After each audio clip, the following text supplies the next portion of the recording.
मित्रों, आज जब हम यहां पर मिल रहे हैं आपके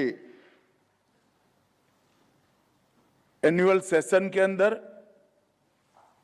ये हमारे अमृत काल की शुरुआत है, अमृत काल की भोर है। आजादी से अब तक देश ने 75 साल की यात्रा करी है। हर क्षेत्र में ये 75 साल में हमने ढेर सारी उपलब्धियां हासिल की हैं। क्रिटिक एनालिसिस करें तो भी हर क्षेत्र में हमने दुनिया में अपना लोहा मनाया है। और सबसे बड़ी उपलब्धि है कि इस 75 साल में हमारे यहां डेमोक्रेसी के रूट्स पाताल से भी गहरे करने में हमें एज अ कंट्री ये नाते सफलता है। कई परिवर्तन हुए, कई बार सत्ता परिवर्तन हुए, रक्त की एक बूंद बहाए बगैर बड़ी सिफत के साथ, डेमोक्रेटिक वैल्यूज के साथ हमने परिवर्तन किए। कई सरकारें बदली, कई सरकारें आई, कई सरकारें गई, मगर हमने ये भी देखा है कि हमने दुनिया को दिखाया है कि नीति के मामलों में गवर्नमेंट कंटिन्यूअस प्रोसेस है। इसको भारत ने कर दिखाया है और हम आगे बढ़े हैं। एक पार्टी की सरकार गई, दूसरी पार्टी की सरकार आई, नीतियां जरूर बदलती है पर नीतियों में कंटिन्यूटी रही।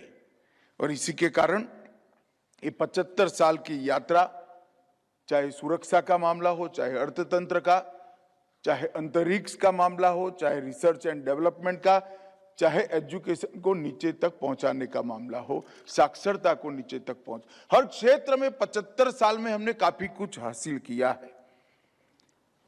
परंतु देश के प्रधानमंत्री जी ने जब 75 साल का हम महोत्सव मना रहे थे, तब अमृत महोत्सव के वक्त उन्होंने कहा था कि 75 साल का गौरव गान तो करना ही है, मगर 2047 15 अगस्त को जब आजादी के 100 साल हो गए, तब देश कहां खड़ा होगा इसका लक्ष्य भी तय करना है और वो लक्ष्य को सिद्ध कर रहना है। और इसीलिए प्रधानमंत्री जी ने 75 साल से 100 साल की इस यात्रा को अमृत काल का नाम दिया है।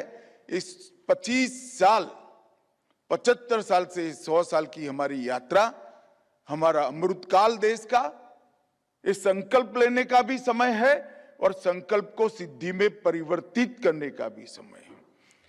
हम ऐसा देश चाहते हैं जिसका स्वप्न हमें देश के प्रधानमंत्री मोदी जी ने दिखाया है कि जब देश आजादी की शताब्दी मनाता हो तब कोई क्षेत्र ऐसा न हो जहां दुनिया में भारत प्रथम न हो। इस प्रकार के भारत की रचना करना हमारा समय, क्योंकि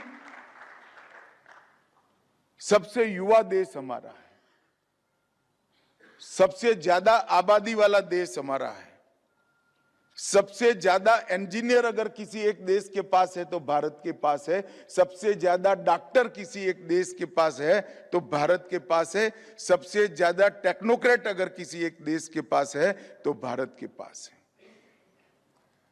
यहां लोकतंत्र भी है, यहां टीम वर्क भी है और अब मोदी जी के नेतृत्व में नीति निर्धारण का भी समय बहुत अच्छे से चल रहा है।